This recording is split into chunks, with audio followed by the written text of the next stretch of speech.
सारथी बार्टी प्रमाणेच महाज्योती संस्थेत नोंदणी असणाऱ्या विद्यार्थ्यांची गेल्या 2 वर्षापासून प्रलंबित असणाऱ्या शिष्यवृत्तीसाठी मुंबईतील आझाद मैदानामध्ये आंदोलन करण्यात येत आहे। याच संदर्भात आंदोलनकर्त्यांशी संवाद साधला आहे। नमस्ते, मी संदीप आखाडे, महाज्योतीचा संशोधक विद्यार्थी आहे। सर, 23 सप्टेंबर 2024ला मंत्रिमंडळ निर्णय झाला होता। सारथी बार्टी महाज्योती या तीनही संस्थांच्यासाठी एक समान धोरणाच्या निकषानुसार नोंदणी दिनांकापासून 100% दराने फेलोशिप मिळणार होती। मात्र बार्टी आणि सारथी ह्या दोन्ही संस्थांनीच ह्या निर्णयाची प्रभावी अंमलबजावणी केली। महाज्योतीच्या महासंचालकांनी स्वतःच्या आपल्या ह्याच्यानुसार 25 जुलै नावाची एक तारीख आणली। 25 जुलै 2024पासून फेलोशिप देणार असं त्यांनी आम्हाला कळवलेलं आहे।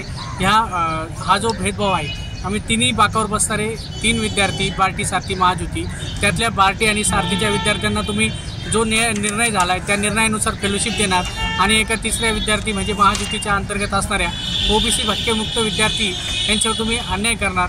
तर ह्या शासनाच्या अन्यायकारी आणि महाज्योती संस्थेने केलेल्या भेदभावाच्या विरोधात आम्ही आज हे धरणे आंदोलन या ठिकाणी करत आहोत। सर, गेले 2.5 वर्षापासूनचा संघर्ष आहे हा काही 1-2-4 महिन्यांचा नाही आहे। गेले 2.5 वर्ष झालं आम्ही फेलोशिपसाठी पाठपुरावा करतोय, सरकारच्या दरबारी आंदोलन करतोय। मागच्याही वर्षी आम्ही आझाद मैदानला गेले 45 दिवस आंदोलन केलं। त्याच्यानंतर आम्ही पुणे महाज्योती साठी ह्या फेलोशिपसाठी आम्ही महात्मा फुले वाडा ते वाशीपर्यंत आम्ही लॉंग मार्च काढला। त्याच्यानंतर आमचा हा मंत्रिमंडळ निर्णय झाला आणि आम्हाला हा GR भेटला। 18 ऑक्टोबर 2024ला आम्हाला हा GR भेटला की 100% दराने पूर्ण फेलोशिप देण्यात येणार आहे। पण अजूनही याची अंमलबजावणी झाली नाही। गेल्या 15 दिवसापूर्वी माझ्यासोबत माझ्या स्लॅबमध्ये काम करणाऱ्या सारथीच्या आणि बार्टीच्या विद्यार्थिनीला पूर्ण फेलोशिप भेटली, 100% फेलोशिप भेटली, तेही नोंदणी दिनांकापासून।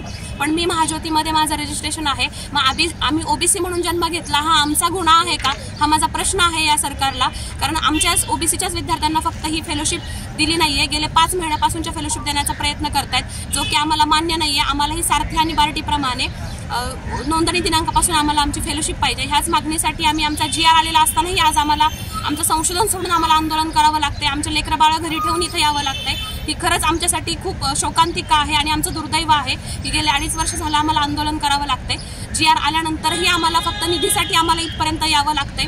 खेड्यापाड्यातून आलेले सगळे आमचे विद्यार्थी आहेत, तरीही आम्हाला मुंबईसारख्या या सिटीमध्ये येऊन आंदोलन करावं लागतंय। इथं राहण्याची सोय नाही, खाण्यापिण्याचं काही नाही, तरीही आम्ही इथे येऊन बसलो आहोत। आम्हाला आमची मागणी आहे सरकार दरबारी की आमचा GR आलेला आहे, आम्हाला फक्त निधीची पूर्तता करून आम्हाला निधी द्यावा आणि आमच्या हक्काची आम्हाला फेलोशिप देण्यात येईल। तर आमची भूमिका आहे की आम्हाला आमचा GR आलेला असतानाही आम्हाला फेलोशिप भेटत नाहीये। त्यामुळे जोपर्यंत आमची मागणी मान्य होत नाही तोपर्यंत आम्ही इथं उपोषण करत आहोत।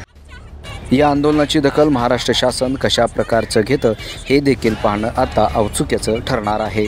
यासारख्या अन्य बातम्या बघण्यासाठी तुम्ही आमच्या चॅनलला लाईक करा, शेअर करा, सबस्क्राईब करा। धन्यवाद।